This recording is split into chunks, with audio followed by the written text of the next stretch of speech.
వెంటనే రాష్ట్ర ప్రభుత్వం వరి ధాన్యం కొనుగోలు చేయాలని డిమాండ్ చేస్తూ వనపర్తి జిల్లా వనపర్తి మండలం పెద్దగూడెం గ్రామ స్టేజీ సమీపంలో గిరిజనులు ధర్నా నిర్వహించారు.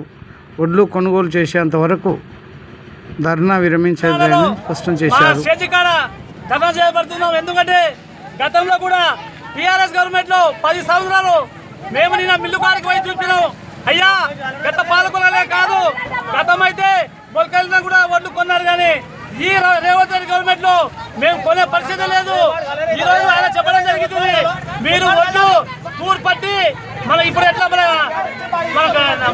తూరు పట్టిన ఒడ్లు అయితేనే మేము తీసుకుంటామని చెప్తున్నాం. అటువంటి దానికి మాత్రం మేము రైతులు వాళ్ళకు ఎండలు కష్టపడి పండిస్తే ఈ రోజు నెలకు వస్తుంది, నెలకన్నా ముందే ఇంతవరకు ఒడ్లు దానికి కాంటాక్ట్ చేసే మానవత లేదు. నిన్న మేము జాయింట్ కలెక్టర్ గారు అడిగితే, అయ్యా దానికి ఎట్లా కాదు, మీరు ఒడ్లు తూరు పట్టి ఇస్తేనే మేము ఒడ్లు కొంటామంటే, అయ్యా గత ప్రభుత్వంలో అప్పుడు కేసీఆర్ గవర్నమెంట్ లో కానీ రాజశేఖర్ గవర్నమెంట్ లో కానీ ఒడ్లు మేము ఎప్పుడు తూరు పట్టలే, మీ సైతం తూరు పట్టి ఇస్తేనే ఒడ్లు కళ్ళ మీద వస్తుంది. కావాల్సిన మీరు ఇట్లా రోడ్డు మీద చూడండి, ఒడ్లు ఇలా పోసినాం కదా, ఈ ఒడ్లకు ఈ ఎండకు కష్టపడి సంపాదించే ఒడ్లకు తూరు పట్టి మీరు ఇస్తేనే పట్టుకుంటామని చెప్పి ఐకేపీ వాళ్ళు చెప్తే మేము ఈరోజు పెద్ద ఎత్తున ఈరోజు మా పెద్దవాళ్ళు ధర్నా చేయబడుతుంది.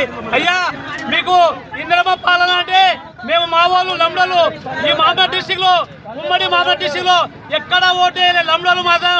ఇలా కేసీఆర్ కానీ రేవంత్ రెడ్డి కానీ, రేవంత్ రెడ్డి ఇలా లంబడోళ్ళ ఓటు ఇలా ముఖ్యమంత్రి అయ్యారు. ఈ రోజు మన ఉమ్మడి మామూలు డిస్టిక్ లో 14 ఎమ్మెల్యే ఉంటే 2 ఎమ్మెల్యే టీఆర్ఎస్ గెలిచిందంటే అక్కడ వాళ్ళ లంబడోళ్ళు లేదని కోసమే ఈ రోజు 2 ఎమ్మెల్యే గెలిచాడు. గద్వాల లంపూర్లోనే ఈ రోజు లంబడోళ్ళు లేదని చెప్పి 2 ఎమ్మెల్యేలు ఇలా బీఆర్ఎస్ గెలిపించారు. ఇలా 12 ఎమ్మెల్యేలు ఈ రోజు మొత్తం మా లంబడోళ్ళ ఓటేసారు, ఇలా వాళ్ళు గెలిచారు. అయ్యా మీరు చెప్తున్నారు కానీ మీకు దింపేది 10 నిమిషాలు కాదు. ఈ రోజు మా లంబడోళ్ళకు రోడ్డు మీద తెచ్చిందంటే వాస్తవంగా కేసీఆర్ ఉన్నప్పుడు కళ్యాణ లక్ష్మి ఇచ్చాడు, మాకు సపరేట్ కనపరిచండి, మా ఊర్లో మా రాజ్యం చెప్పాడు. లంబడోళ్ళకు అంతా చేస్తే కూడా మా ఊర్లో ఒకసారి మార్పు కోరి, కానీ ఈ రోడ్ల మీద మార్పు కోరాలంటే బిడ్డ నీకు ఇంకటి వచ్చే ఎలక్షన్లో నీకు చుక్కలు చూపిస్తారు. కానీ మేము ఈ రోజు చెప్తున్నాం, మా తాడగరికి ధర్నా చేపడుతున్నాం. అయ్యా ఈ రోజు ఒడ్లకు చూడండి, మీరు కావస్తే మేము నిన్న ఫోన్ చేసి, అయ్యా నేను ఒక మాజీ జడ్పీటీసీ మీ ఒడ్లు వచ్చి చూడాలంటే మాకు పైకి వెళ్ళలేదు. అయ్యా నిన్న కృష్ణగిరిలో ఒక లోడ్ వద్ద నేను కృష్ణగిరి ఎంపీటీసీ ప్రెసిడెంట్ గారు అక్కడ పోయి చెప్తే ఆయన మిల్లులే అంటున్నాడు, అయ్యా కేసీఆర్ గవర్నమెంట్ ఉన్నప్పుడు మేము ఒడ్లు మొత్తం మొలకెళ్ళిన ఒడ్లు కొన్నాం, ఇప్పుడు కొనే పరిస్థితి లేదు, మా పైనుంచి ఆడవుంటే అట్లా కొంటాం మేము, లేకుంటే బయటకు అని చెప్తే బాబా ఒక రైతు ఏడ్చుకుంటూ వచ్చిండు. వానికి 200 బ్యాగ్స్ వస్తే వాడు 14 బ్యాగులు వాడు ఖర్చు చేసుకొని ఇలా వాళ్ళ ఒడ్లు కొనుక్కున్నాడు.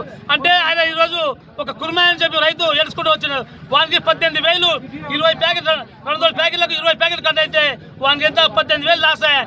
మళ్ళీ ఇక్కడ చూస్తే 75 వచ్చాయి అని చెప్పి ఈరోజు వాడు నిన్న తీసుకెళ్ళి పెద్ద ఏది పేపర్ల సప్తగిరి మిల్లులా అక్కడ పోతే నేను ఆడ ఉంటా ప్రజలుగా నేను పోయినా ఆ రైతుల బాగా చూసుకుంటే ఇదేనా మా ఈ మంది ఇంద్రమ్మ పాలన అని చెప్పి నాకు పుట్టేవాస్ కొడుకులు ఈ సొంటి బట్టేవాస్ కొడుకుల మాట మేము ఓటేస్తామని చెప్పి మా చెబుతో మేము కొట్టుకొని ఇలా వచ్చినాం. అందుకోసము గతంలో కూడా ఎట్లా కొన్నాడో అట్లా కొనాలని చెప్పి ఈ రోజు మా డిమాండ్ చెప్తున్నాం. కలెక్టర్ రావాలి, వాళ్ళు ఏమంటున్నారు మిల్లులు కలెక్టర్ కానీ చేసి కానీ ఎవరు చెప్తే మేము కొనడానికి రెడీ ఉన్నాం, కానీ వాళ్ళతో ఫోన్ చెప్పినారు.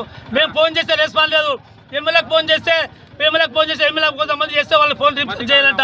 అలాగే పెద్దగూడలో చెప్పి ఎమ్మెల్యే వచ్చి అదే మీరు తూరు పక్కనే ఓట్లు కొంటామని చెప్పిపోయినట్ట. కానీ ఎట్లా కాదయ్యా ఎమ్మెల్యే సాబు, నీవు కూడా ఉండొచ్చు, నీవు కూడా రైతులు పుట్టుకొచ్చినావు. గతంలో కూడా 10 సంవత్సరాలు వాళ్ళు కొన్నారు కదా, అదే పద్ధతిలో కొన్నామని చెప్పి ఒకసారి జేసీకి చెప్తే బాగుంటుందని చెప్పి ఈరోజు మేము దాని గురించి హెచ్చరిస్తున్నాం.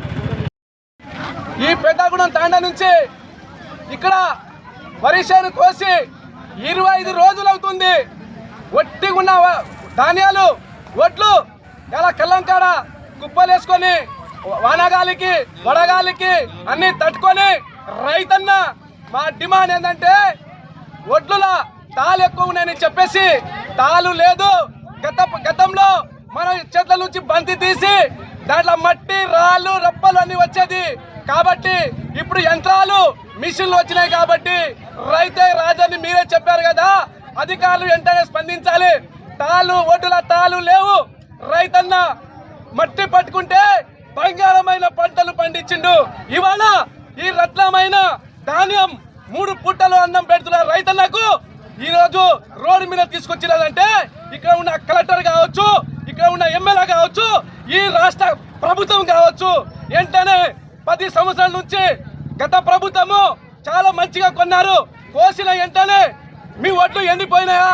మీ ఒడ్లు కొనగడానికి సంఘములు కానీ మన ఏపీజీపీ నుంచి కానీ మనము కొనుగోలు కేంద్రం పెట్టి 10 సంవత్సరాలు కొన్నారు. ఈ ప్రభుత్వం వచ్చి తాళ్ళు ఉన్నాయి, రాళ్ళు ఉన్నాయి, రప్పలు ఉన్నాయని చెప్తా ఉన్నారు. కానీ రైతులతో పెట్టుకుంటే